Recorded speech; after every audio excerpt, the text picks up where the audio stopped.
دیکھتی آنکھوں اور سنتے کانوں کو باب العلم چینل کی طرف سے السلام علیکم اور خوش آمدید۔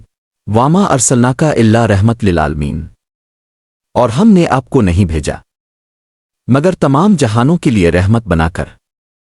یہ آیت اعلان ہے اس حقیقت کا کہ نبی کریم کی آمد صرف مکہ کے لیے نہیں، مدینہ کے لیے نہیں، بلکہ پوری کائنات کے لیے رحمت تھی۔ وہ لمحہ جب اندھیروں میں ڈوبی دنیا کو روشنی ملی، جب ظلم کے طوفان میں انصاف کی بارش اتری، جب انسانیت کو حقیقی رہنمائی ملی، وہ دن تھا 12 ربیع الاول۔ اسی دن اللہ نے اپنی سب سے محبوب ہستی حضرت محمد مصطفیٰ کو اس دنیا میں بھیجا، جو قرآن کی صورت میں روشنی لائے اور جن کی سنت میں انسانیت کو جینے کا سلیقہ سکھایا۔ جس مہینے میں نازل ہوئے مصطفیٰ، اس مقدس مہینے کی کیا بات ہے۔ مصطفیٰ مل گئے، سب کے دل کھل گئے پیار کے اس کارینے کی کیا بات ہے۔ عرش لوح و قلم آسمان و زمین سب خدا نے بنائے اسی عرق سے، خون کا مرتبہ خون جانے مگر مصطفیٰ کے پسینے کی کیا بات ہے۔ یہ وہ مہینہ ہے جس میں رحمتوں کے تاج والے کائنات کے سردار خاتم النبیین حضرت محمد مصطفیٰ کی ولادت ہوئی۔ یہ مہینہ مسلمانوں کے لیے خوشی، محبت اور عقیدت کا پیغام لے کر آتا ہے۔ ربیع الاول کیا ہے؟ ربیع الاول اسلامی قمری سال کا تیسرا مہینہ ہے۔ لفظ ربیع کے معنی ہیں بہار اور الاول کا مطلب ہے پہلا، یعنی پہلی بہار۔ اس مہینے کا نام موسم بہار کے اعتبار سے رکھا گیا تھا کیونکہ ابتدائی زمانے میں اس مہینے میں عرب میں بہار ہوتی تھی۔ ربیع الاول کی سب سے بڑی اہمیت۔ ربیع الاول کی سب سے بڑی فضیلت یہ ہے کہ 12 ربیع الاول کے دن ہمارے پیارے نبی حضرت محمد کی ولادت ہوئی۔ یہ دن اللہ کی رحمت، نور اور برکتوں سے بھرا ہوا ہے۔ واقعہ عام الفیل ابرہا کا حملہ۔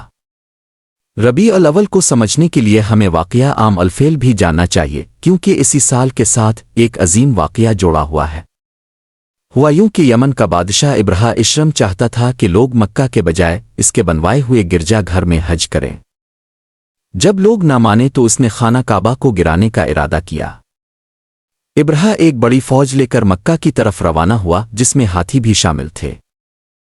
اسی لیے اس سال کو عام الفیل یعنی ہاتھیوں کا سال کہا جاتا ہے۔ لیکن اللہ تعالیٰ نے اپنی قدرت کا مظاہرہ کرتے ہوئے قرآن مجید کی سورت الفیل میں ذکر فرمایا، کیا تم نے نہیں دیکھا کہ تیرے رب نے ہاتھی والوں کے ساتھ کیا؟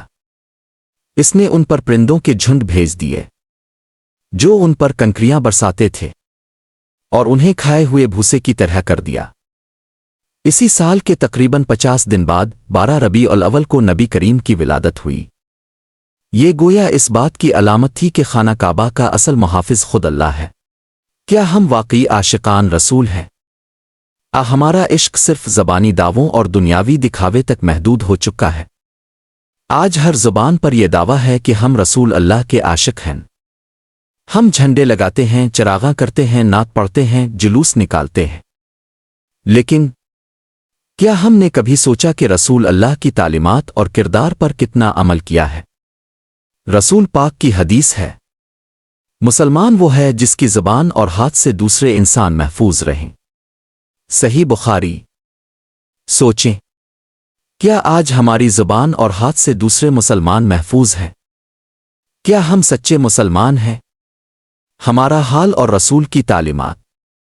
رسول پاک نے اپنی نبوت کا اعلان 40 سال بعد کیا، مگر اس سے پہلے بھی لوگ آپ کو الصادق اور الامین کہتے تھے۔ اپنے اپنے کردار، اخلاق اور سچائی سے یہ ثابت کیا کہ آپ اللہ کے سچے نبی ہیں۔ لیکن آج ہم زبانی کلامی عشق رسول کا دعویٰ کرتے ہیں، مگر ہمارا کردار عاشقان رسول جیسا نہیں ہے۔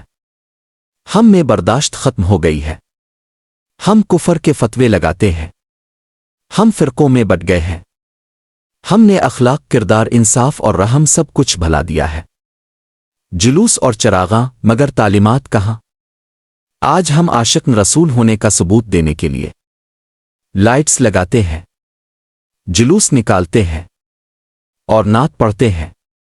یہ سب اچھا ہے، لیکن اگر کردار خالی ہو تو یہ صرف دکھاوا رہ جاتا ہے۔ اصل مزہ تو تب ہے جب حشر کے میدان میں رسول پاک خود فرمائیں، یہ میرا ماننے والا ہے، یہ میرا عاشق ہے، لیکن اگر رسول ہم سے منہ پھیر لیں تو سوچے اس وقت ہمارا کیا ہوگا؟ رسول اللہ نے اپنی امت سے صرف ایک اجر مانگا، جیسا کہ حدیث ثقلین میں آتا ہے، میں تمہارے درمیان دو چیزیں چھوڑ کر جا رہا ہوں، اگر تم نے انہیں تھامے رکھا تو کبھی گمراہ نہ ہوگے، ایک اللہ کی کتاب قرآن اور دوسری میری اہل بیت۔ یعنی رسول نے اپنی امت کو کامیابی کا واضح راستہ بتایا، قرآن اور اہل بیت سے معادت اور ان کی تعلیمات پر عمل۔ لیکن افسوس، ہم نے دونوں کو پس پشت ڈال دیا۔ تیری کملی سے محبت ہے مسلمانوں کو، دشمنی ان سے ہے جو زیر قیسا رہتے ہیں، تیری نلین کے ایک نقش پر مرنے والے، تیری دستار کے وارث سے خفا رہتے ہیں۔ آج ضرورت اس بات کی ہے کہ ہم سب مسلمان کسی مسلک، کسی فرقے، کسی رنگ نسل سے بالاتر ہو کر صرف نبی کریم کی محبت اور ان کی تعلیمات کو اپنائیں۔ آؤ عہد کریں کہ ہم فرقہ واریت، نفرت اور تقسیم سے دور رہیں گے، ہم نبی کی سیرت پر عمل کریں گے اور دنیا کو اسلام کا اصل چہرہ دکھائیں گے، وہ چہرہ جو رحمت، محبت اور انسانیت کا پیغام دیتا ہے۔ مزید دلچسپ اور معلوماتی ویڈیوز کے لیے چینل باب العلم کو سبسکرائب کریں۔